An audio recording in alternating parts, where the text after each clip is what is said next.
Have you ever found yourself agitated or confounded or just sick of the current state of affairs and wondered what it might be like to live in another time?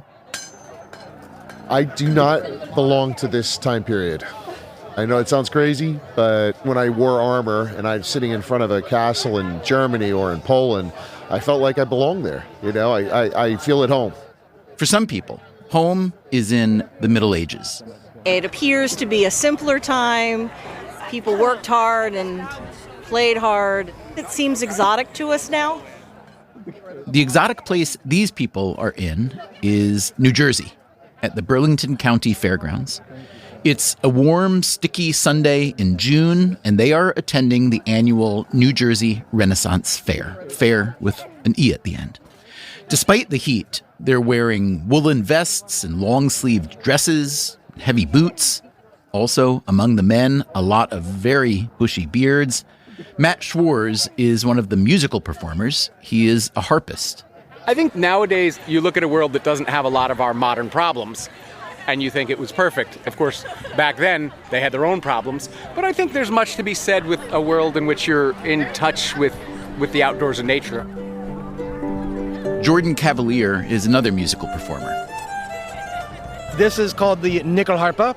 It's a Swedish key fiddle. It's 16 strings of medieval Swedish glory. It has 3 melody strings, 1 drone string, and 12 sympathetic strings. I started playing 6 years ago, and now I'm here at Ren Fair playing it. This is like my life now.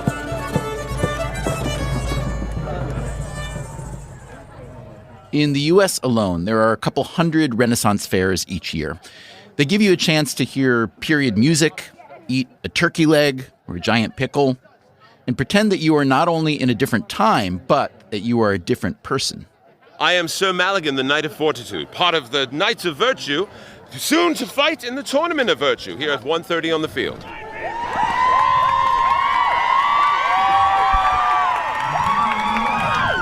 Okay, so there's 2 knights on like different horses on opposing sides, and they have like their jousting stick and they're trying to get the rings.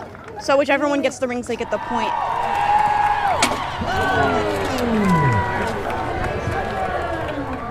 Another knight, Paul Mahaffey, emerges from his jousting tournament sweaty and winded. It's almost been a year since I armored up, and I love it. It was exhausting, but I could do it again in 10 minutes. The adrenaline gets going, and you just get in there. It's just you and him. That's all you see, because you can't see anything else in the helmet, and it's great. Okay, so that's what they're all doing here. What are we doing here? When we set out to make a 3-part series about the arc of human life, we knew we would begin with birth and child rearing. That was last week's episode. You can catch up later if you missed it. We also knew that the final episode would be about aging and death. But what about the middle episode? We thought it would be interesting to explore what it's like to be middle-aged, but then you realize that our current concept of middle-aged is very new. At the beginning of the 20th century, average life expectancy was only 31 years old. Now, that number on its own is misleading. There were plenty of old people and middle-aged people too, but the average was brought down by the incredibly high rate of child mortality. So we got to wondering, what was it like to be middle-aged back in the Middle Ages? And we asked the Renaissance Fair attendees a simple question. If you could go back, would you go back? I'd rather be middle-aged in pretty much any century of the Middle Ages. That was rough. Rough time. I would have not survived anything. No, I need like a Marriott, but I need like a JW Marriott. I don't even survive this when it rains. So we have this thing today called ibuprofen that is a very, very powerful help to being middle-aged. So that's how the fairgoers feel. Today on Freakonomics Radio, we get an expert view on what it was like to be middle-aged in the Middle Ages. Ibuprofen not included.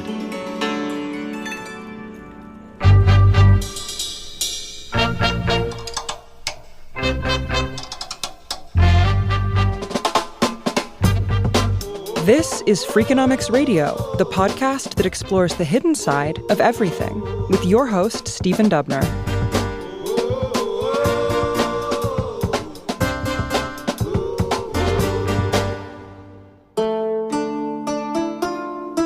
The Middle Ages, as agreed upon by most historians, cover the years from roughly 500 to 1500. Most historians also agree that Renaissance fairs are not entirely accurate. So we decided to speak with a couple of actual historians. My name is Nestle Han Shenjak, and I teach medieval history at Columbia University. How would you describe generally your research interests? My research interests are mostly in religious history of the Middle Ages, specifically history of Christianity. But because religion is so pervasive in the medieval world, basically every other type of history falls into the religious history, that is social history, political history, and everything. So I basically study everything. How did you come to this particular concentration? My story is a little bit unusual, really, because I actually graduated from college as an industrial engineer. Oh, sorry. Yeah, that's a change. That is a change. But then in the last year of engineering, I had read Umberto Eco's Name of the Rose. And there I met for the first time the Franciscan order. What is special about Franciscan order is that they really wanted to be poor, very, very poor, poorer than everybody else. And I thought, who on earth might like to be poor? It seemed to me so strange, such a great contrast to modern life when everybody wants to be rich. I was very fascinated from the beginning with the monks and friars' life. Now I see a lot of problems in that kind of life that I didn't see before. For instance? For instance, no matter how hard they try, their passions and moral issues do not leave them. We think that the monks are calm and peaceful, dedicating their lives to God, but when you read the sources, it's not like that. They are very much acting. They could be angry and horny. Exactly, and corrupt and greedy. Okay, so that's Nestle Shenjac, our first scholar of the Middle Ages. Let's meet the other one. My name's Philip Schofield. I'm a medieval historian at Aberystwyth. That's a university in Wales. My main interests are in the broad area of economic history, and I work particularly on peasantry. What would you say drew you to the study of peasantry? As an undergraduate, I was really intrigued by the broad socioeconomic history that medievalists, especially in France, were doing, looking at the social structure of medieval villages. When I read about the work of archaeologists and others who find physical evidence or ruins, it always seems a bit miraculous that things have survived from so long ago. And yet it does happen.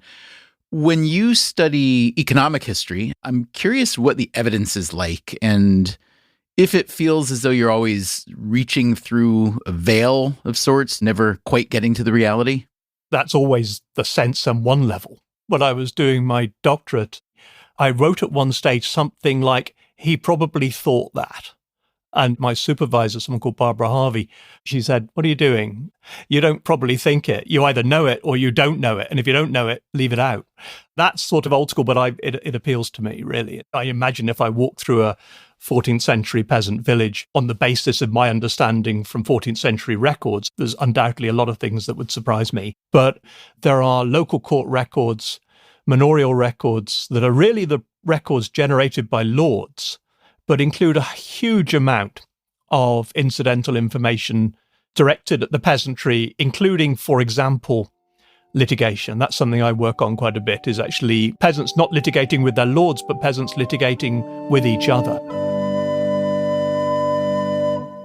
I asked Philip Schofield if he was willing to imagine the daily life of a middle-aged peasant from that era, maybe a composite figure based on bits and pieces of Schofield's research.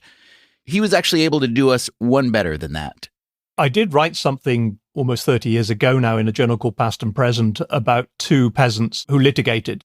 So they're both real people. And because they were extremely enthusiastic litigants, they tended to be more evident. And because they were relatively wealthy, they were also more evident, and they also exist in taxation data. So that's the kind of person I would maybe go to. Excellent. Of these two peasant litigants, I need you to pick one that you can describe for us. Who would you prefer? I will pick someone called Robert, the son of Adam. Okay, Robert, the son of Adam. Where does he live? He lived in a place called Hinderclay in Suffolk. And what year would you like to place Robert, the son of Adam, in Hinderclay that would count as his middle age? Let's say about 1305. I hope he's not dead by then. He was certainly active around that time and was doing pretty well. How old is he? I would say he was probably in his 30s. And that counts as middle-aged then? I think so. Yeah, I was thinking about this today and what I know about calculations of life expectancy. Most of that is really hard to do from the records I'm describing, but it's really monastic evidence from the 15th century where you've got a whole range of moments in a monk's life in places like Westminster Abbey and Durham Cathedral Priory and so on. And then you can follow them through various administrative tasks, and then often they end up in the infirmary and their deaths are recorded. The estimates for that tend to suggest that life expectancy is taking people into their late 40s, 50. Okay, we will return later to Robert, son of Adam, a relatively wealthy peasant in Hinderclay, England. I asked Nestle Shenjak, who grew up in Turkey, what it's like to really immerse yourself in medieval history. It gives you perspective. It gives you an alternative. It takes you out of the bubble, which is modern life. When we grow up, we are born into this life. We sometimes think that this is the only way things could be, but it could have been another way. So if I asked you to switch places with someone from that period, would you be willing or interested? If I'm going to have my kids with me, yes. If certain conditions are met, I guess I would, yeah, because it's a much simpler life. I'd like to be an artisan in a city, I guess. What would you make? Stained glass would be nice. I mean, stained glass is so beautiful. People in the Middle Ages had their shops actually inside their homes, so I don't have to even go somewhere else. Where exactly would you choose to live? Let's make it Italy. In a city or rural? It has to be a city, really.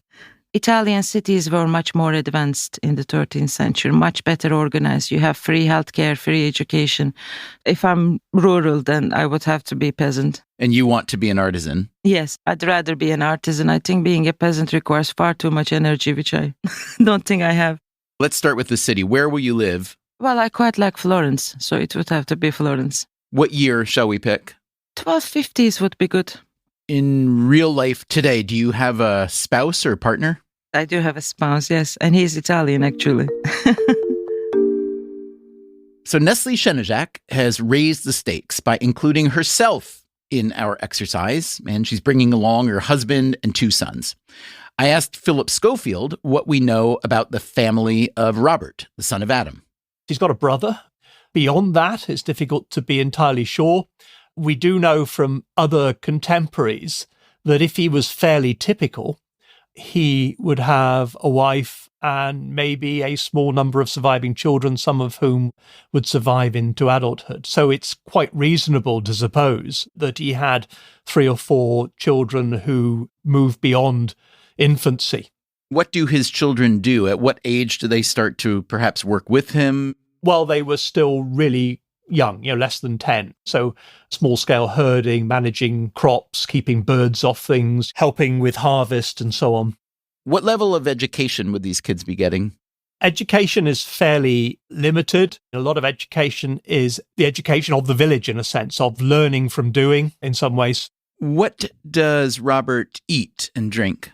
The bulk of his diet would have been predominantly grain-based, but leavened by fish, both sea fish and freshwater fish. Maybe a little bit of meat, probably bacon, but also poultry.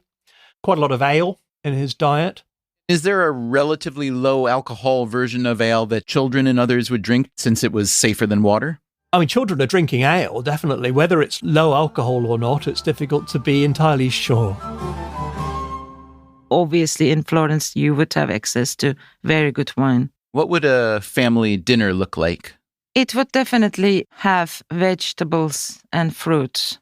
Meat is a little bit more problematic for medieval people because it's expensive. Pork and chicken would be cheaper than beef. So we might have that maybe once a week.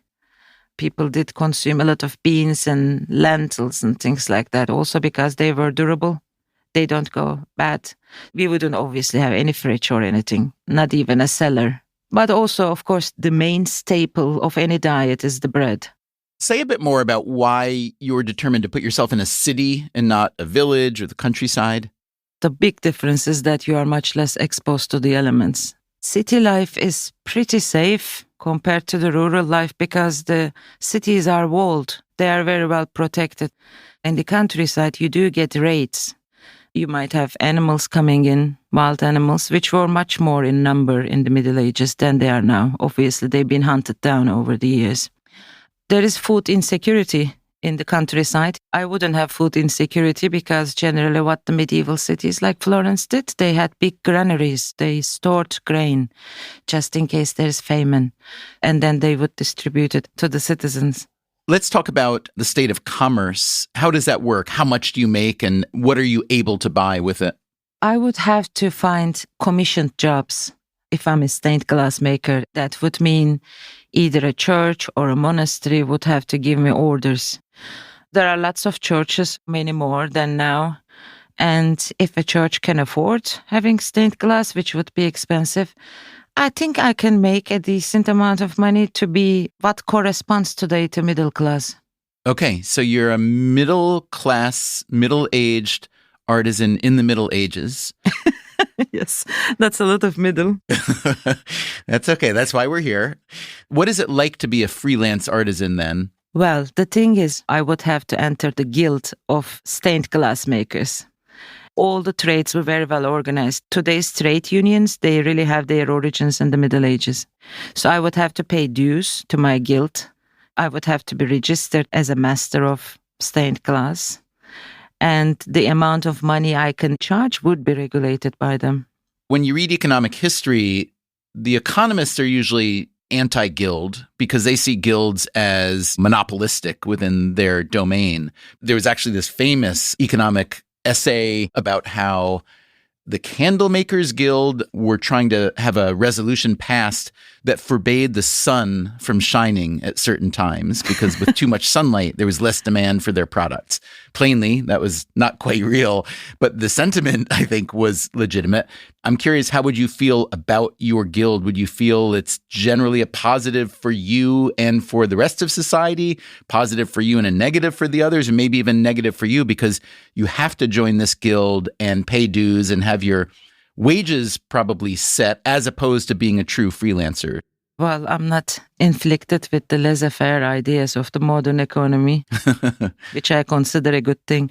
The guild is a very good thing for the people inside it. It's a very bad negative thing for the people who are outside because then you cannot find a job. That is, if a freelance stained glass maker comes to Florence, they would not be legally able to work. But the guild has so many benefits. Yes, I do pay dues, but for example, if I ever fall into hardship, if I get sick, they come and help me. There are even religious benefits. All the guild members are expected to pray for one another at the time of sickness and especially after death.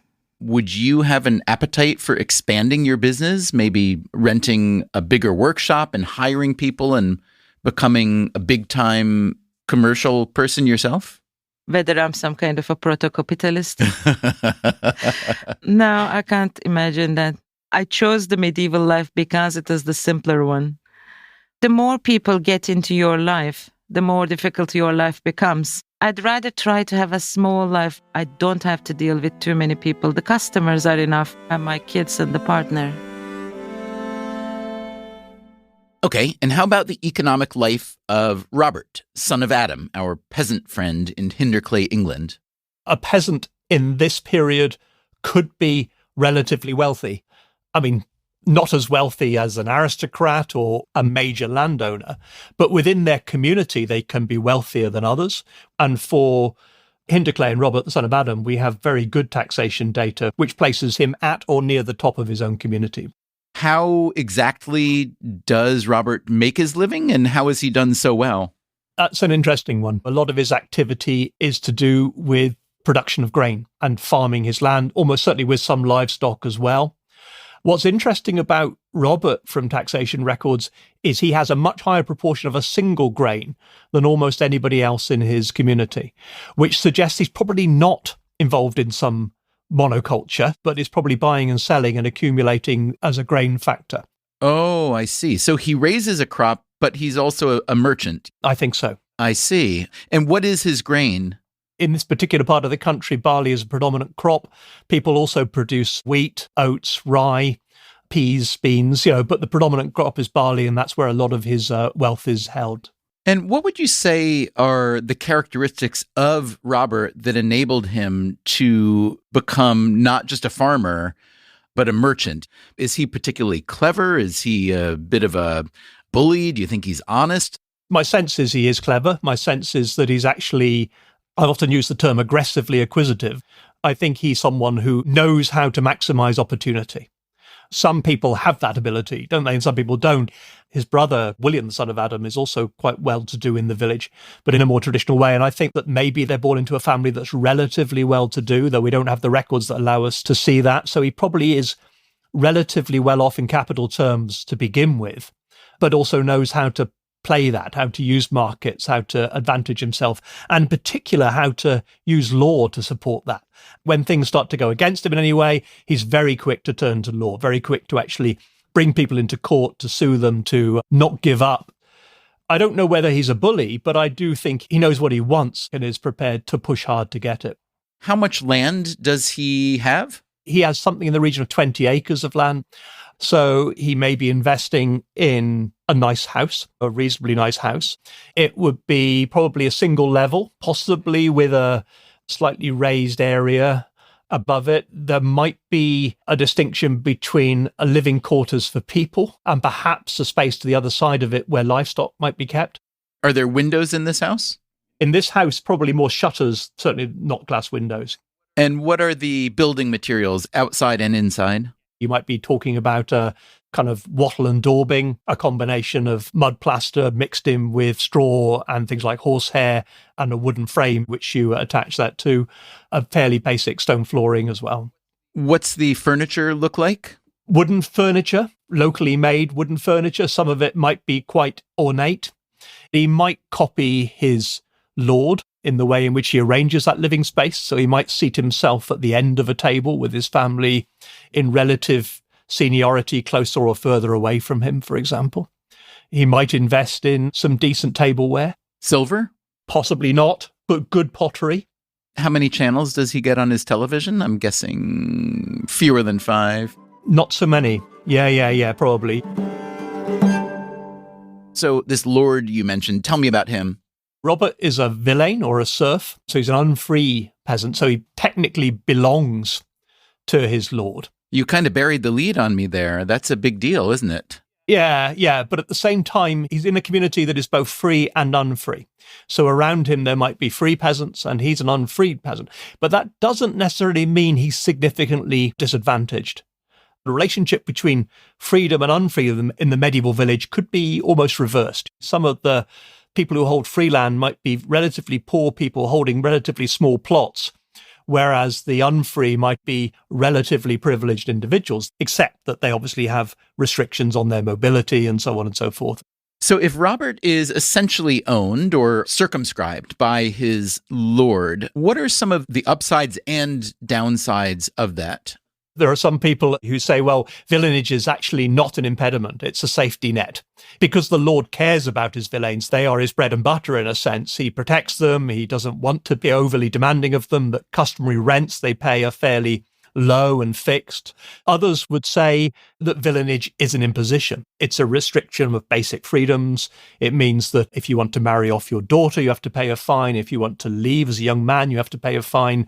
Anything you do effectively is through the permission of the Lord. Who is Robert's lord? His lord is the monastery. It's the monastery of Bury St Edmunds, which is a long-established Benedictine monastery, very traditional, relatively hard-hearted, I would say, and clearly gains the antagonism of local people. This brings us to an interesting and important point, the power of the church in the Middle Ages. We will get into that after the break. Also, how the criminal justice system worked. They would go around and ask people what gossip they have heard. I'm Stephen Dubner. This is Freakonomics Radio. We'll be right back.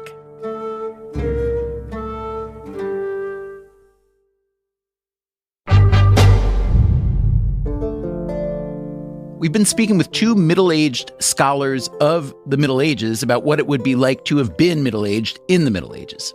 Philip Schofield was describing a fairly prosperous English peasant named Robert, the son of Adam, who was in a sort of captive business relationship with a local monastery. This is early 14th century.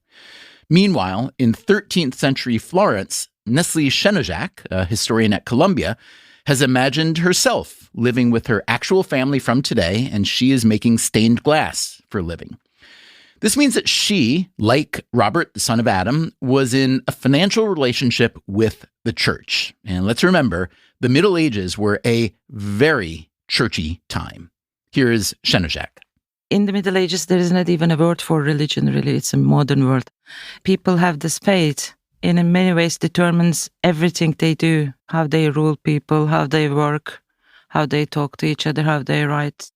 Do you think that you, living back then, would be relatively devout? Relatively, not too much. How central and in what ways was religion central to your family? It would be central in the sense that my two boys would have to be baptized, and they would be baptized in the cathedral of the city, because when you live in a city, that's where they get the baptism. We would regularly go to the church, and as much as I can find time from my work, I would also try to go to the morning and evening prayers during the weekdays. What is your relationship to the church, capital C church, not the actual parish? How do you think about the church or God or the saints in relation to your life? So because I live in a city, I would have actually much more access to the capital C church than someone living in the countryside, because their experience would only be the parish. But I can see the cathedral, I can see the bishop. I think I would feel, as many people did feel then, a little bit angry and upset that they are just far too rich. The bishop has got gold-plated robes and everything, and the cathedral is so big. They eat really well. There might be some resentment about that doesn't reflect the poor Christ. When you think about yourself as this artisan with your family, and let's say you felt some of that resentment, follow that thought through a bit further for me. When you think about where that wealth comes from, what do you think then? The wealth of the church really comes from the donations and the wills. That's how it built up over the centuries. It's the people that made the institutional church rich.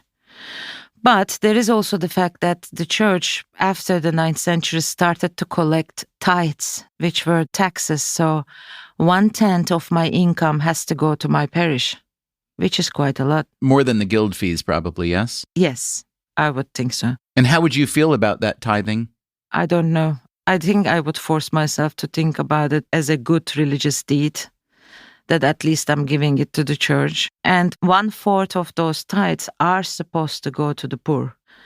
The church is supposed to sustain the poor. So I would hope that the money I'm giving is really going into the good hands.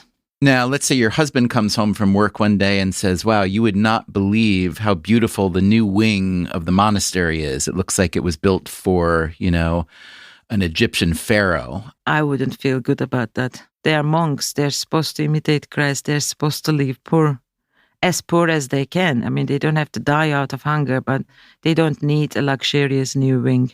And that money could have gone to the poor. Now, I want to be fair. I just made that up. What were the monasteries like in Florence at that period? Well, they were quite grandiose, if I may say. I went back to Philip Scoffield, who teaches at a Welsh university whose name I have a hard time pronouncing. So here's him saying it. Aberystwyth, Aberystwyth, Aberystwyth. And I asked if his 14th century peasant friend Robert, son of Adam, was a regular churchgoer.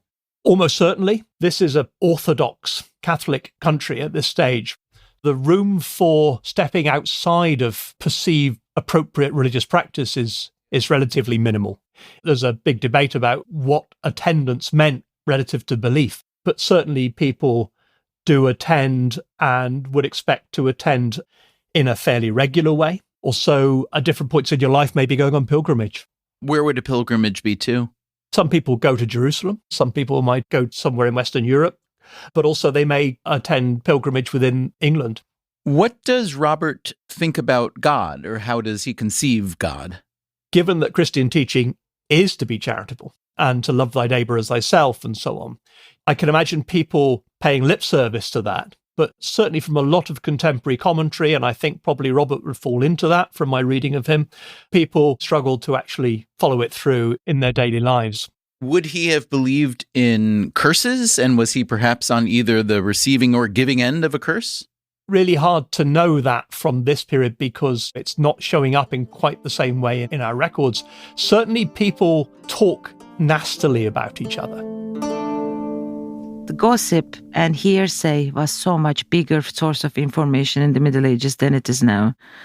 You would rely a lot on what other neighbors tell you. And they did it without social media even. Exactly. That was the social media, basically, gossip and hearsay. That was also the basis of the criminal justice system, by the way.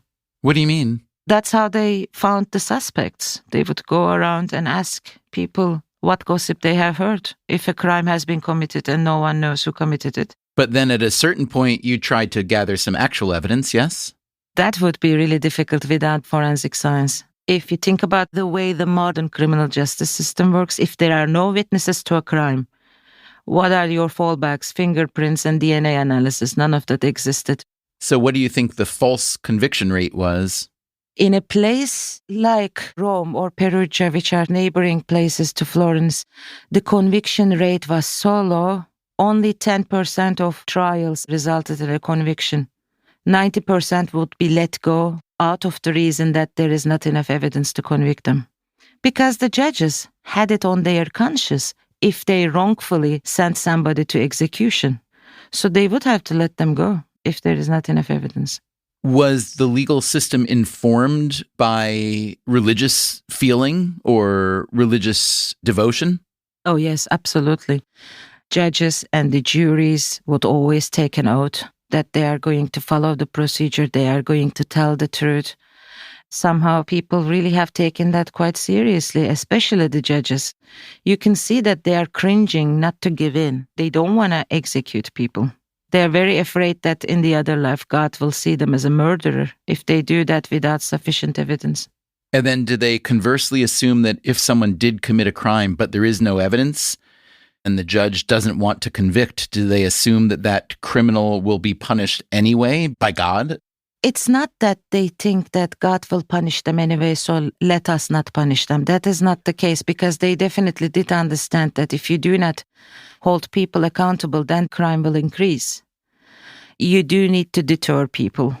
How was that balance struck with such a low conviction rate? This low conviction rate belongs to the period where the trials started by an accusation. There are two types of trials. The ones that start basically because I go and say to the judge, my neighbor stole from me, and that would start a trial against my neighbor. I would denounce my neighbor myself, but then I would have to prove the guilt. I see. And the other way? After 1250s, you get a new trial, which is the basis of the modern trial we have, Inquisition trials. The state starts the trial. The state makes a case against a person based on the public rumors, based on gossip. And then the conviction rate goes higher. People resented that, especially in England, the start of the Inquisition trial. They said state has no business interfering into people's conflicts. Interesting. It has been seen as an infringement into the rights of the people. You mentioned this change came around 1250. There must have been a period where both systems were operating at the same time, yes? Exactly, very good. In fact, if you go to the judiciaries, which still hold the ancient medieval records, there are two books there, the Book of Accusations and Book of Inquisitions. How long did the accusations last? When did that die out? Well, that's a very good question, and frankly, I do not know the answer, but it went on for a very long time. It was considered a right of the people to accuse someone who committed a crime against them. Coming up after the break, let's talk about dying in the Middle Ages. The people we spoke with at the Renaissance Fair in New Jersey had some things to say about that. I don't think I would have survived a lot. I'm clumsy, I'm weak. I probably would have broke my back pulling a plow or been trampled down by a Viking invader. I would have not survived anything. I would like to think I would have survived the bubonic plague, but when the hand of the Reaper comes sweeping across Europe and wipes out a sizable percentage of the population, it doesn't matter what you did. I'm Stephen Dubner. This is Freakonomics Radio. We'll be right back.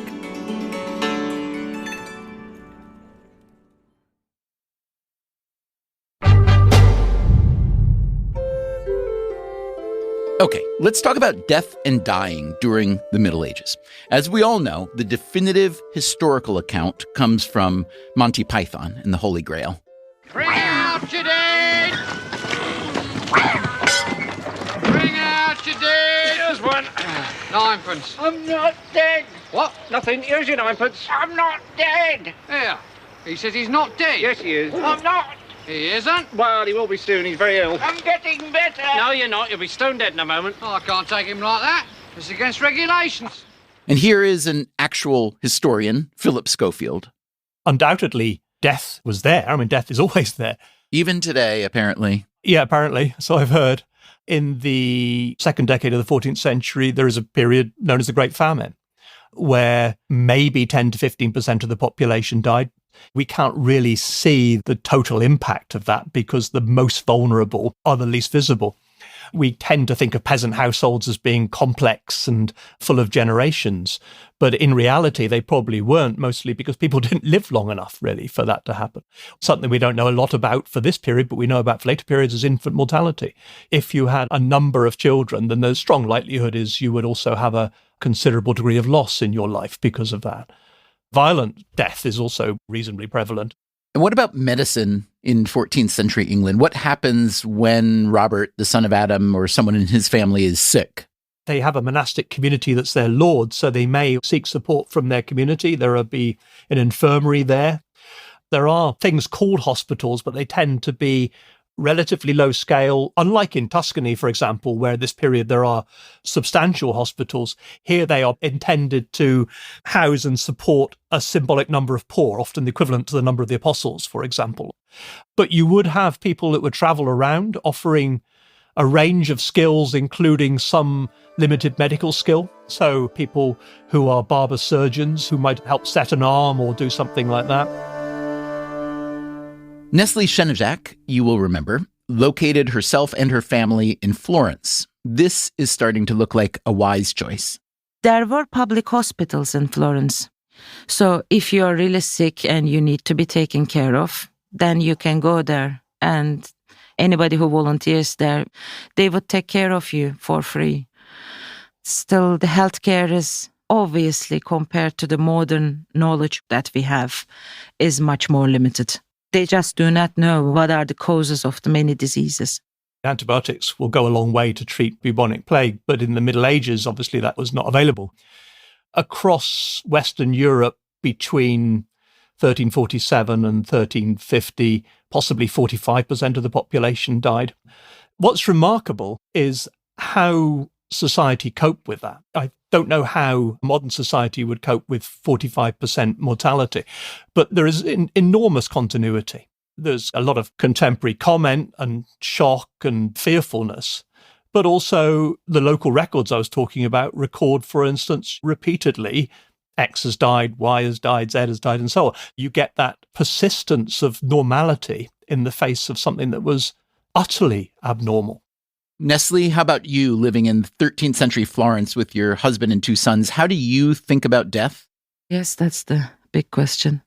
I would worry about it. What will happen to me when I die? And if I'm a devout Christian, definitely I would believe in afterlife. So I would try to prepare myself and not leave it to old age, because that's actually what a lot of people have done even in the Middle Ages.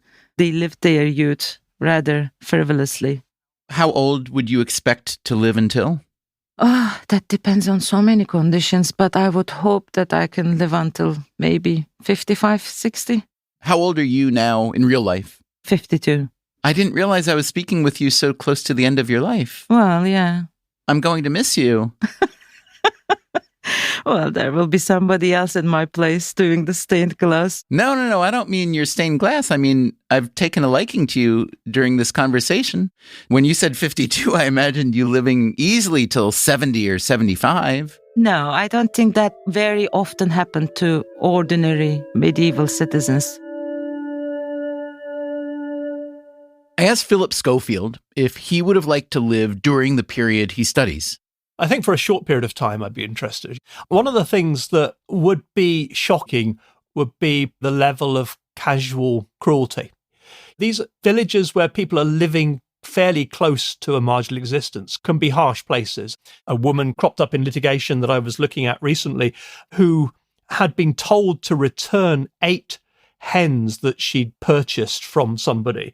And he then said, well, she's defamed me because she did return the 8 hens, but she'd stitched their heads together. Ooh. I think that hints at a kind of culture that we might find difficult to immediately just settle into. If you did have that opportunity, I mean, we're just talking about time travel here now, which is a constant fascination for so many of us. What are maybe one or two of the most unanswered or perhaps unanswerable questions about that life that you, as an economic historian, would really love to crack? One I've mentioned earlier would be the proportion of the truly vulnerable. What does that society look like if you walk down a street? Do you see in a village people that are mostly doing fine and supporting each other? Or do you see desperation alongside relative prosperity? So it's not a particularly pleasant angle, but I think it's an important one. The degree of social inequality is something that our sources don't really give us full insight into. And would your main motivation for understanding that be gratitude from a modern perspective or simply empirical verification? It would mostly be empirical in a sense that I'd really want to know what are the hidden stories in our history that we're not picking up. That has its own salutary lessons, of course, for our contemporary society about how we think of ourselves and what we miss in our society and how we ignore those that perhaps are not as advantaged as others. What are we missing? There was someone called Thorold Rogers writing in the 19th century who said what he wouldn't give for a history of the medieval village when so much of our history is wasted on the froth of kings and queens. And I went back to Nestle Han Shenjak, too. At the beginning of this conversation, you said you think you would prefer to live then, as long as you could take your family with you. Now that we've talked about all these different elements, the economics and the legal system and religiosity and food, et cetera, I'm curious how you're feeling about your choice. You'd prefer to be there then, even though, according to you, you'd only have a few more years of life left, and it sounds like you're going to spend a lot of that life in church, repenting and so on, or would you rather stay with us here? Well, that's a difficult question because, I have a really nice life here too, but for one thing, I don't see the point of trying to live longer and longer. It's the same thing, just more. It depends on how I live the life. That might be naive of me. The stress was much less in the Middle Ages. Now we have to deal with a million things. The technology in so many ways has made our life hell. The social media, the emails that you have to reply, electronic banking and taxes that you have to figure out. Also the fact that you don't have electricity in many ways, you do get a very good rest. You don't keep working at night. Will you take me with you? If you're ready, yes. Do you think you can do it? I don't know. At the beginning of this conversation, I never would have thought so, but you're fairly persuasive. Yeah, well, I have to be. I teach this. I'm always looking for converts. When we first had the idea for this episode to explore what it would be like to have been middle-aged in the Middle Ages, I thought it might be a ridiculous pursuit, but now that we've made the episode, I don't think it's ridiculous at all. It's something I love about history and historians. They are so good at bringing you into their world that your mind starts racing with comparisons to your own time. The benefits of the modern world are massive, but as Nestle Shenjac pointed out, there are also significant costs. The more people get into your life, the more difficult your life becomes. So I'd rather try to have a small life. How do you think about our time versus that one? Would you want to go back? Under what circumstances? Let us know. Our email is radio@freakonomics.com. Coming up next time on the show, consider this fact. For the first time in history, there will soon be more older adults living in the U.S. than children. One of the great achievements of the 20th century is to produce an aging society. It's so weird we see it so negative. We talk to the scientists, economists, investors, and historians trying to give this aging society a new kind of future. That's next time on the show. Until then, take care of yourself. And if you can, someone else too. Freakonomics Radio is produced by Stitcher and Renbud Radio. You can find our entire archive on any podcast app also at Freakonomics.com, where we publish transcripts and show notes. This episode was produced by Augusta Chapman with help from Zach Lipinski. It was mixed by Eleanor Osborne with help from Jeremy Johnston. Thanks to Nick Nevis for field recording at the Renaissance Fair, and he had help from Kim Kupal. Thanks to everyone at the fair who spoke with us, and also the musicians, including Michelle Mountain, Matt Schwarz, Jordan Cavalier, and Vince Conaway. The Freakonomics Radio Network staff also includes Alina Kuhlman, Dalvin Abuaji, Ellen Frankman, Elsa Hernandez, Gabriel Roth, Greg Rippin, Jasmine Klinger, Morgan Levy, Sarah Lilly, and Teo Jacobs. Our theme song is Mr. Fortune by the Hitchhikers, and our composer is Luis Guerra. As always, thanks for listening. Would I go back? I don't know. After watching Game of Thrones, probably not.